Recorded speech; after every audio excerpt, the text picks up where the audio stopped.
ಸೋನು ಮತ್ತು ಸೋನುವಿನ ಅಪ್ಪ ರಾತ್ರಿ ಸಮಯ ವಾಕ್ ಮಾಡುವಾಗ ಸೋನು ಮೋರಿಯೊಳಗೆ ಬಿದ್ದಳು. ಅಲ್ಲಿ ನೋಡಿದರೆ ಅದೊಂದು ಗುಹೆಯ ರೀತಿ ಇತ್ತು. ಅಷ್ಟೇ ಅಲ್ಲ, ಅಲ್ಲಿ ಒಂದು ದೊಡ್ಡ ಮೊಸಳೆ ಕೂಡ ಇತ್ತು. ಸೋನುವಿನ ಅಪ್ಪ ಮೋರಿಯೊಳಗೆ ಜಿಗಿದು ಕೆಳಗೆ ಜಾರಿ ಬಂದನು ಮತ್ತು ಮೊಸಳೆಯು ಸೋನುವನ್ನು ತಿನ್ನಬೇಕು ಎನ್ನುವಷ್ಟರಲ್ಲಿ ಅವಳನ್ನು ಎತ್ತಿಕೊಂಡ ಮತ್ತು ಅವಳನ್ನು ಬದಿಗೆ ನಿಲ್ಲಿಸಿದ ಮತ್ತು ಮೊಸಳೆಯ ಜೊತೆ ಕಾಳಗಕ್ಕೆ ಇಳಿದ. ಮೊಸಳೆಗೆ ಜೋರಾಗಿ ಹೊಡೆಯಲು ಪ್ರಾರಂಭಿಸಿದ.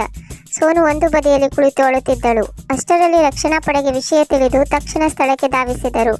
ಸೋನು ಮತ್ತು ಸೋನುವಿನ ಅಪ್ಪನನ್ನು ಹುಡುಕಾಡತೊಡಗಿದರು ಮತ್ತು ಸೋನುವನ್ನು ನೋಡಿದ ತಕ್ಷಣ ಅವಳ ರಕ್ಷಣೆಗೆ ಮುಂದಾದರು ಮತ್ತು ನಡೆದ ವಿಷಯವನ್ನೆಲ್ಲ ಸೋನುವಿನ ಬಳಿ ಕೇಳಿ ತಿಳಿದುಕೊಂಡರು ಮತ್ತು ಸೋನುವನ್ನು ಒಂದು ಸುರಕ್ಷಿತ ಸ್ಥಳಕ್ಕೆ ಕರೆದುಕೊಂಡು ಹೋದರು. ಈ ಕಡೆ ಸೋನುವಿನ ಅಪ್ಪ ಮೊಸಳೆಗೆ ಥಳಿಸುತ್ತಿದ್ದ. ಈ ಕಡೆ ಸೋನು ಅಪ್ಪನನ್ನು ನೆನೆದು ಕಣ್ಣೀರು ಹಾಕುತ್ತಿದ್ದಳು.